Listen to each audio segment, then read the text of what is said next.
Jagadish Shettar CM ಆಗಿರುವಂತಹ ಅಭ್ಯರ್ಥಿ ಕೊನೆಗೀಗ ಸಂಸದರಾಗಿದ್ದಾರೆ. ಅದು ಪಕ್ಷ ಬದಲಾಯಿಸಿದ್ರು ಅದು ಸೆಕೆಂಡ್ರಿ, ಆದ್ರೆ ಅವರಿಗೆ ಆ ಸ್ಥಿತಿ ಬರಲಿಕ್ಕೆ ಯಾರು ಕಾರಣ? ಎರಡನೇವರು ಗಾಲಿ ಜನಾರ್ದನ್ ರೆಡ್ಡಿ. ಒಂದ್ ಟೈಮಲ್ಲಿ ಸ್ಟ್ರಾಂಗ್ ಲೀಡರ್, ಬಿಜೆಪಿಯಲ್ಲಿ ಒಂದು 50 ಶಾಸಕರನ್ನ ಒಂದೇ ಲೈನ್ ನಲ್ಲಿ ನಿಲ್ಲಿಸುವಂತಹ ಶಕ್ತಿ ಗಾಲಿ ಜನಾರ್ದನ್ ರೆಡ್ಡಿಗಿತ್ತು. ಇವತ್ತು ಮೂಲೆ ಗುಂಪು. ಮೂರನೆಯವರು ರಮೇಶ್ ಜಾರಕಿಹೊಳಿ.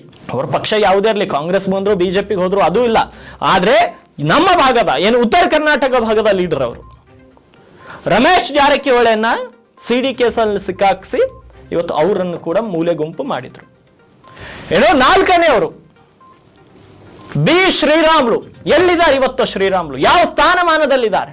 ಬಿ ಶ್ರೀರಾಮುಲು ಅನ್ನ ಕೂಡ ಉತ್ತರ ಕರ್ನಾಟಕ ಭಾಗದ ಒಬ್ಬ ಅತ್ಯುನ್ನತ ನಾಯಕ ಅಂತ ಈ ಭಾಗದ ಜನರು ಅವ್ರನ್ನ ಅಕ್ಸೆಪ್ಟ್ ಮಾಡಿದ್ರು. ಆದ್ರೆ ಇವತ್ತು ಅವರ ಪರಿಸ್ಥಿತಿ ಏನಿದೆ ಅಷ್ಟೇ ಯಾಕೆ ಹೇಳ್ತೀರಿ?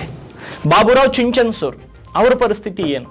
ಹೀಗೆ ಸಾಲು ಸಾಲು ಉತ್ತರ ಕರ್ನಾಟಕ ಭಾಗದ ನಾಯಕರನ್ನ ತುಳಿಯುವಂತಹ ಕೆಲಸ ಬಿಜೆಪಿ ಮತ್ತು ಕಾಂಗ್ರೆಸ್ ಹೈಕಮಾಂಡ್ಗಳು ಮಾಡ್ತಾ ಇದೆ. ಈ ಭಾಗದ ಯುವಕರು ಗಮನಿಸಬೇಕು, ಯಾಕೆ ಈ ಭಾಗದ ನಾಯಕರ ಜೊತೆ ಈ ರೀತಿ ಆಗ್ತಾ ಇದೆ ಅನ್ನೋದು.